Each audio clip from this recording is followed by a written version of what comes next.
आप ओपन कर लीजिए अगर आपने ओपन नहीं किया है। ओम तत्सत् इति निर्देशो ब्रह्मणस्त्रिविधा स्मृतः ब्रह्मणास्तेन वेदाश्च यज्ञाश्च विहिता पुरा। तो इसको रंजीत प्रभु आप पढ़िएगा इसका अनुवाद। हरे कृष्णा प्रभु जी। हरे कृष्ण। सृष्टि के आदि काल से ओम तत् सत ये तीन शब्द ब्रह्म ब्रह्मा को सूचित करने के लिए प्रयुक्त किए जाते रहे। ये तीनों सांकेतिक अभिव्यक्तियां ब्राह्मणों तथा वैदिक मंत्रों का उच्चारण करते समय तथा ब्रह्मा को संतुष्ट करने के लिए यज्ञों के समय प्रयुक्त होती थी। हरे कृष्ण प्रभु जी। हरे कृष्ण। तो श्री प्रभुपाद जी तात्पर्य में बताते हैं इस बात को कि जब ये ब्रह्म है, ओम तत्सत, ब्रह्म का मतलब होता है कोई भी कार्य जो भगवान के लिए किया जाता है। भगवान को समझने के तीन पहलू है ना, हमने पढ़े थे, ब्रह्म, परमात्मा और भगवान, ये तीन पहलू हैं भगवान को समझने के। तो जब कोई चीज ब्रह्म को डायरेक्ट की जाती है उसको बोल दिया जाता है ओम तत्सत, मतलब ये मैं कार्य भगवान के लिए कर रहा हूँ, स्वयं के लिए नहीं कर रहा।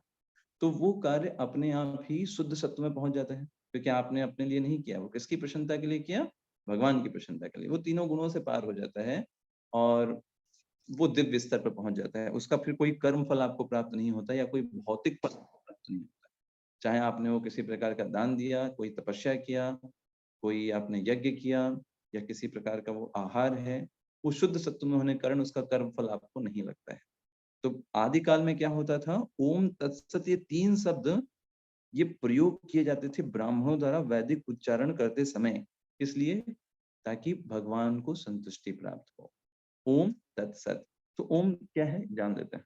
ओम शब्द जो है वो भगवान के निराकार स्वरूप को भी बताता है ना। इसलिए जितने भी वैदिक मंत्र हैं उसमें ओम शब्द का प्रयोग किया जाता है, वहीं से स्टार्ट होता है। जितने भी वैदिक मंत्र हमेशा ओम से स्टार्ट होंगे, या फिर हरि ओम करके, हरि ओम ऐसे करके भी श्लोक या फिर वैदिक मंत्र स्टार्ट होता है। तो ओम शब्द निर्धार ये बताता है किसको, कि ये भगवान को बता रहा है एक तरीके से कि ये मेरे कार्य भगवान के लिए हैं। ठीक। तत् का मतलब क्या होता है, तत् का मतलब होता है, तत् मतलब वह। तो तत् का मतलब वह, मतलब व्यक्ति जब कोई कार्य करता है तो वो उसके स्वामित्व को नहीं मानता है कि मैं इसका स्वामी हूँ। जैसे मान लीजिए मैं शरीर से कोई कार्य कर रहा हूँ तो मैं बोलूंगा तत्, मतलब ये भगवान का कार्य है। भगवान ने शरीर दिया है, भगवान ने वाणी दिया है, भगवान ने बुद्धि दिया है, भगवान ने बता रहे हैं कौन से शब्द कैसे जोड़ने हैं। तो ये उनका कार्य है, उनकी मदद से हो रहा है, उनका है। तो अपने स्वामित्व को ना मानकर भगवान का स्वामित्व मानना, ये तत् इसको रिप्रेजेंट करता है। मेरा स्वामित्व नहीं, तत् मतलब उनका स्वामित्व है, वो स्वामी। और सत का मतलब होता है, सत का मतलब शाश्वत, मतलब ये जो कार्य है ये मेरे इटर्नल अकाउंट में जा रहा है, जो शाश्वत है। ये भौतिक रूप से मैं नहीं कर रहा हूँ, कुछ भौतिक प्राप्त करने के लिए, इस भौतिक जगत के लिए नहीं कर रहा हूँ। ये सत के लिए है, भगवान की सेवा के लिए है। और भगवान के लिए किया गया कोई भी कार्य वो सत में जाता है, हमेशा रह जाता है। जैसे आपने भगवान की प्रसन्नता के लिए कुछ छोटा सा सेवा किया, वो इटर्नल अकाउंट में गया। भगवान कभी नहीं भूलेंगे कि आपने ये कार्य भगवान के लिए किया। लेकिन आपने किसी व्यक्ति के लिए किया या अपनी इंद्रियों के लिए किया तो उसका कर्म फल मिल जाएगा, अच्छा बुरा, बात समझ रहे हैं आप। कर्म फल मिल गया, खत्म, अकाउंट खत्म। लेकिन सत्य में जब जा रहा है, मतलब भगवान की प्रसन्नता के लिए जब आप कर रहे हो, वो हमेशा रहने वाला है। आगे हम कितनी भी गलत गर्हित योनियों में जाएं, भगवान हमेशा याद रखेंगे इस व्यक्ति ने मेरे लिए एक बार पुष्प लेके आया था, बस मेरी प्रसन्नता के लिए लाया था, और कोई उद्देश्य नहीं था, उसको कुछ चाहिए था, उसको इच्छा हुई चलो भगवान के लिए कुछ लेकर के चलते हैं, और इस पुष्प तोड़ करके ले आया, बड़ी भक्ति के साथ मुझको ऑफर किया। या फिर इस व्यक्ति ने मेरे बारे में कथा सुनी थी, श्रवण किया था, बस मुझको प्रसन्न करने के लिए, मेरे बारे में सुनने के लिए, इसकी कोई और इच्छा नहीं थी। तो भगवान वो हमेशा याद रखते हैं और हमें मौके देते रहते हैं बार बार मनुष्य जीवन दे करके। तो ये सृष्टि के आदि काल से इसका प्रयोग हुआ है। प्रभुपाद जी तात्पर्य में बताते हैं कि इसको बताते हैं अच्छे से कि ओम के बारे में, है ना, कि फिर बताते हैं आदि काल में जब प्रथम जीवात्मा ब्रह्मा जी ने यज्ञ किए तो उन्होंने इन तीनों शब्दों के द्वारा भगवान को लक्षित किया था, वो जब उन्होंने आदि काल में यज्ञ किए, है ना। तो इसीलिए गुरु परंपरा द्वारा उसी सिद्धांत का पालन किया जाता रहा है। और आगे प्रभुपाद जी लिखते हैं कि भगवत गीता के अनुसार कोई भी कार्य ओम तत्सत के लिए अर्थात भगवान के लिए किया जाना चाहिए। तो जब भी हम कोई कार्य करते हैं, कोई सेवाएं करते हैं, हम बोल सकते हैं ओम तत्सत। ये किसके लिए? भगवान के लिए। ये वैदिक है, भगवत गीता के अनुसार है, उसमें बोलने में कोई समस्या नहीं है।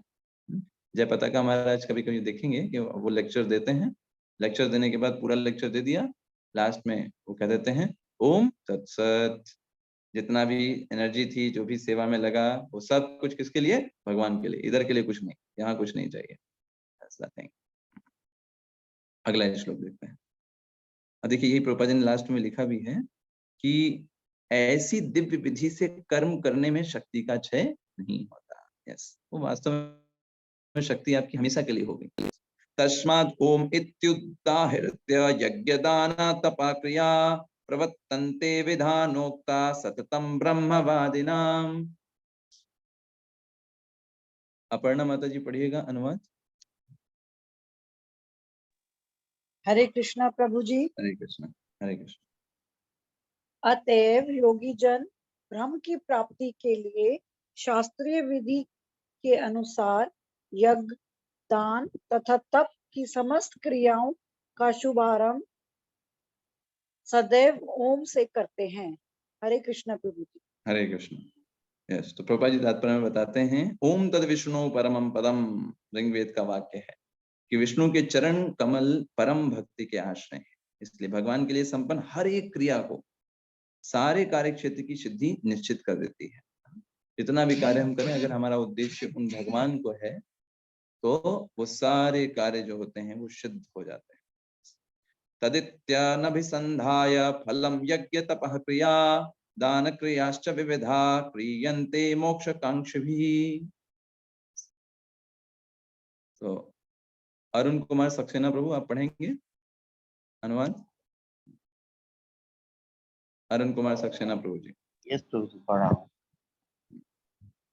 अतएव योगी जन ब्रह्म की प्राप्ति के लिए शास्त्रीय विधि के अनुसार यज्ञ, दान तथा तप की इसका समस्त अगला श्लोक है, नेक्स्ट श्लोक। यस प्रभु पढ़ रहा हूँ। मनुष्य को चाहिए कि कर्मफल की इच्छा किए बिना विविध प्रकार के यज्ञ, तप तथा दान को तत् शब्द कहकर संपन्न करे। ऐसी दिव्य क्रियाओं का उद्देश्य भव बंधन से मुक्त होना है। यस, यस प्रभु। हरे कृष्ण। हरे कृष्ण। हरे कृष्ण। तो देखिए पहले जो श्लोक है, ये जो 24वां श्लोक है, इसमें ओम के बारे में बताया गया कि भाई जब भी कोई क्रियाएं की जाती हैं, यज्ञ दान तब, तो ओम शब्द बोला जाता है ना। ओम शब्द को बोला। इस 25वें श्लोक में तत् शब्द की व्याख्या की जा रही है कि तत् क्यों बोला जाता है। तो तत् किसके लिए है? तो तत् शब्द कहने से क्या होता है कि जो भी उद्देश्य होता है उसका उद्देश्य है भव बंधन से मुझे मुक्त होना है। तो तत् जब बोल दिया मतलब वो भगवान के लिए है, भगवान स्वामी है उन कार्यों के। प्रभुपाद जी तात्पर्य में लिखते हैं कि जो भी हम कार्य कर रहे हैं उसमें निमित्त हमारा लाभ ना हो। हम ये ना सोचें कि मैं ये काम कर रहा हूँ, मैं भगवान का जप कर रहा हूँ या कुछ कार्य कर रहा हूँ तो इससे मुझे कुछ भौतिक लाभ मिलेगा, ये निमित्त ना हो हमारा, है ना। हमारा उद्देश्य क्या होना चाहिए? आध्यात्मिक होना चाहिए।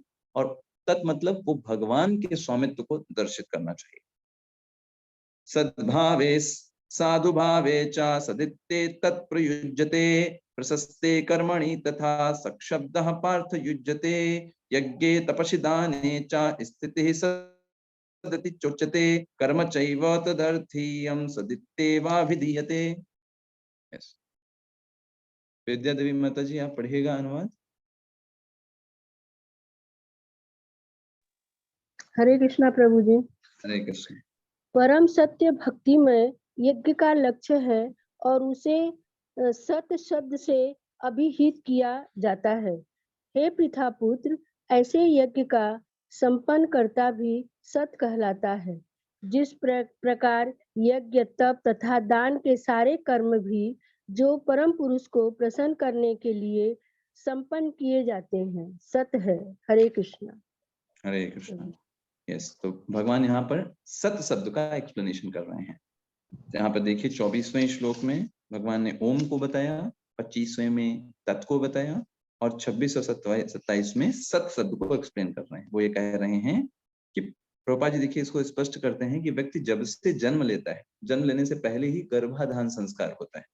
तो गर्भाधान संस्कार से लेकर के मृत्यु संस्कार तक जितनी भी क्रियाएं व्यक्ति करता है, इस सारी क्रियाओं में ओम तत्सत उच्चारण करने की संस्तुति की जाती है। ये सारे कार्य भगवान के लिए किए जा रहे हैं, ऐसा करके। और ये सद्भाव, साधु भाव, आध्यात्मिक स्थिति को भी सूचित करता है। प्रभुपाद जी यहाँ पे ये भी बताते हैं कि कृष्ण भावनामृत में जो कोई भी काम किए जाते हैं वो सब सत्य हैं, क्योंकि सब कुछ हम भगवान के लिए कर रहे हैं ना। यहाँ पर हम अपने लिए कोई कार्य नहीं कर रहे हैं। हमारा जो स्वार्थ है वो भगवान की प्रसन्नता ही हमारा स्वार्थ है। इसके लिए एक अच्छा एग्जाम्पल रहता है ना, जैसे एक पत्नी जो होती है वो घर के सारी चीजों को बहुत कायदे से रखती है, साफ सुथरा रखती है ना। तो जब पति जो है मेहनत करके वापस घर आता है तो घर की चीजों को सुव्यवस्थित देख करके उसका वो प्रसन्न हो जाता है, और उसको प्रसन्न देख करके पत्नी भी प्रसन्न। तो वैसे ही हम सब जो हैं वो पत्नी की तरह हैं, जो इस भौतिक जगत में भी अच्छे से कार्य करने का प्रयास कर रहे हैं ताकि भगवान को अच्छा लगे। और जब भगवान को अच्छा लगेगा तो हम अपने आप खुश हो जाएंगे, हमको कुछ अलग से खुशी की आवश्यकता नहीं। दैट्स द थिंग इज, ऐसे समझ सकते। तो यहाँ पर प्रभुपाद जी लिखते हैं कि वो व्यक्ति साधु कहलाता है। साधु का मतलब क्या है? जो हमेशा कृष्ण भावनामृत में कार्य करे। साधु का मतलब यही है। और इसको कैसे समझ सकते हैं? प्रभुपाद जी आगे कहते हैं कि श्रीमद् भागवतम में, ये बहुत इंपॉर्टेंट श्लोक है श्रीमद् भागवतम का 3.25 वेरी इंपॉर्टेंट श्लोक ऑफ श्रीमद् भागवत। ये क्या बताता है कि जब कोई शुद्ध भक्त का हमको संग प्राप्त होता है तो उससे हमारे जीवन में बहुत परिवर्तन आता है। ये श्लोक क्या है? सताम प्रसंगान मम वीर संविदो भवन्ति हितकर्ण रसायन कथा तज्जोषणादाशु अपवर्गवर्त्मनि श्रद्धा रतिर्भक्ति अनुक्रमिष्यति। ये श्रीमद् भागवतम का 3.25 श्लोक है।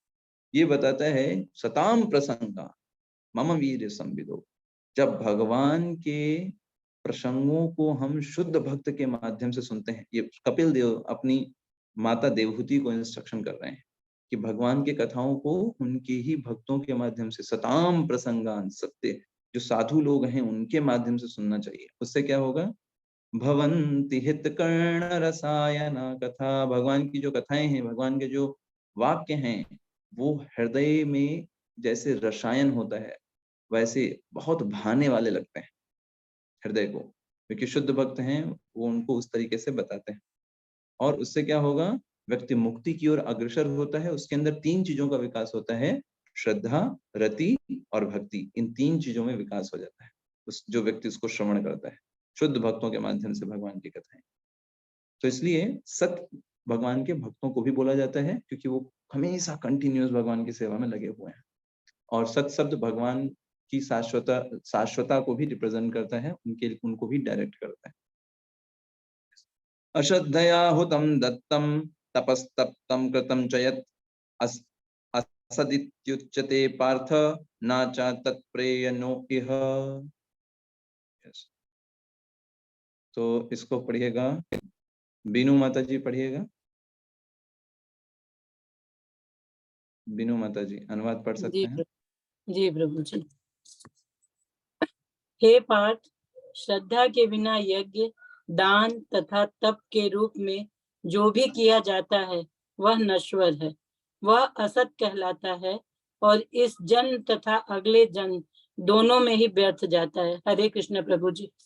हरे कृष्णा। तो देखिए ये बात जो है ना भगवान की, वो बहुत इम्पोर्टेंट है।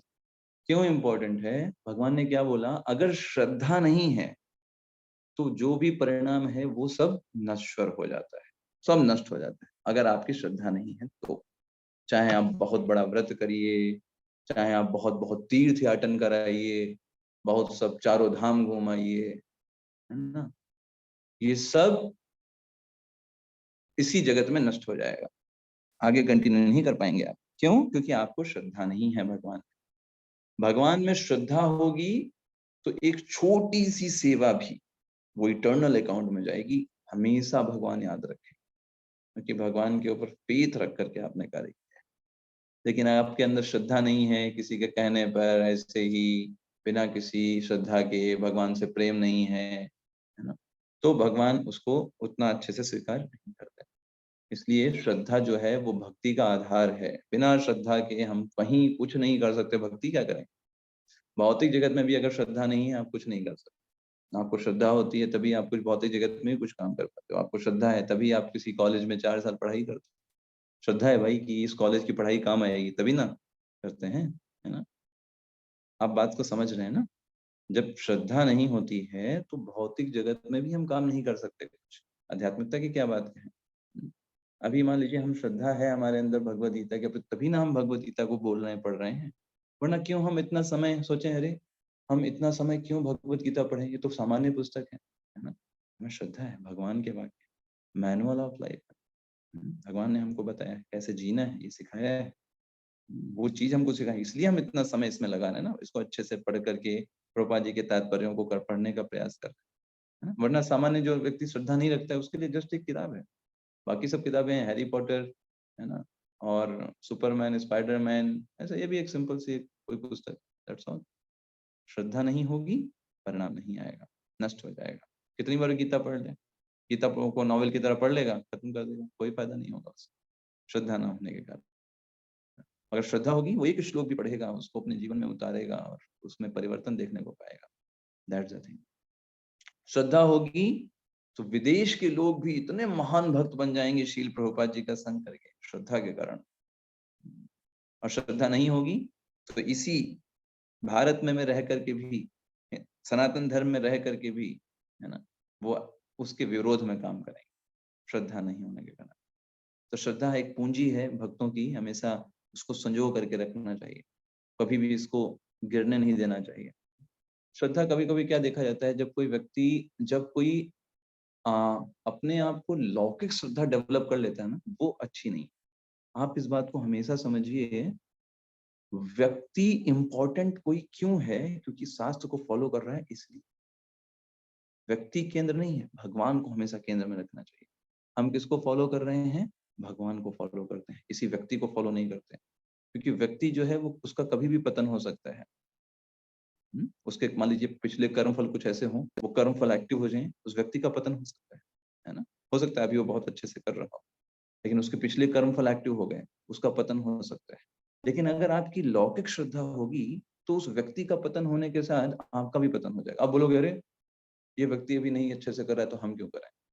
लेकिन जब आपकी आध्यात्मिक श्रद्धा होगी, आप गुरु परंपरा से जुड़े होगे, है ना? तो गुरु परंपरा कैसा है? करंट के जैसा है।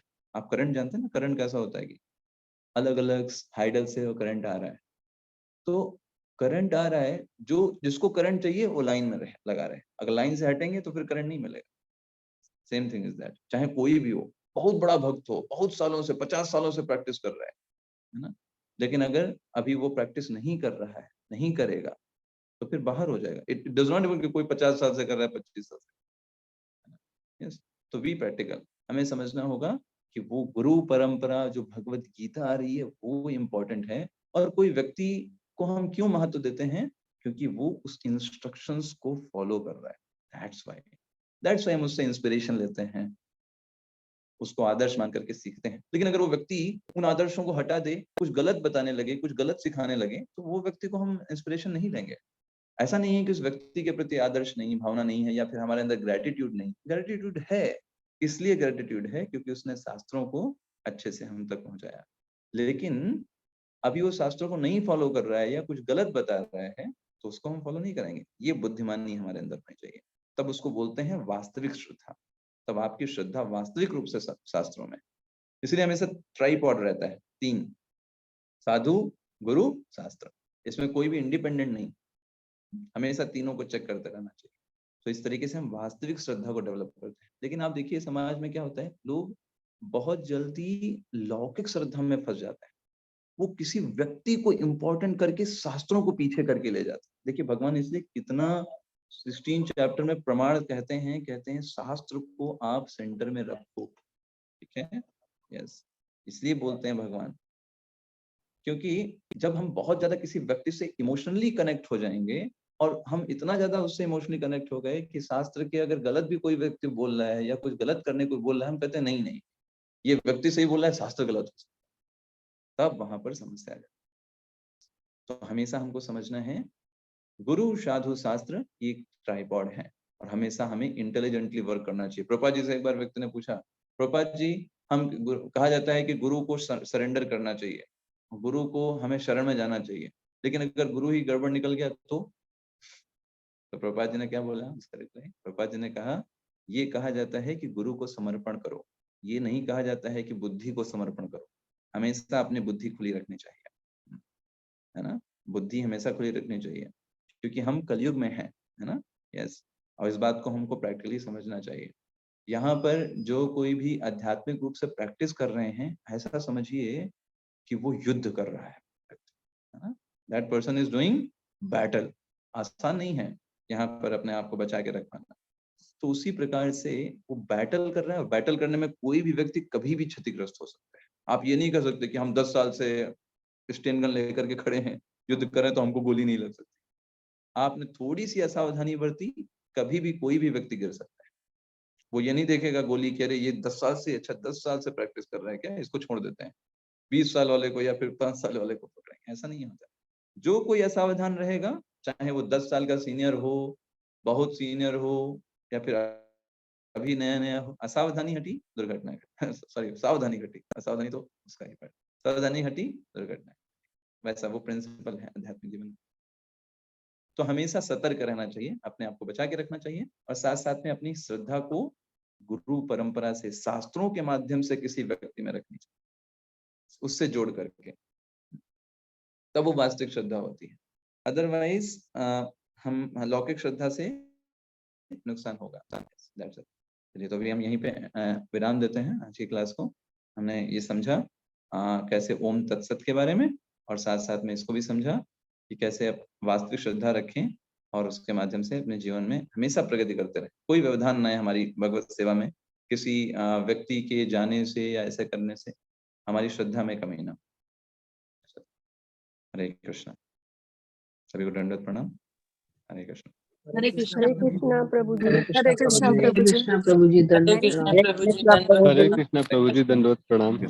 हरे कृष्णा प्रभु जी। हरे कृष्णा। हरे कृष्ण।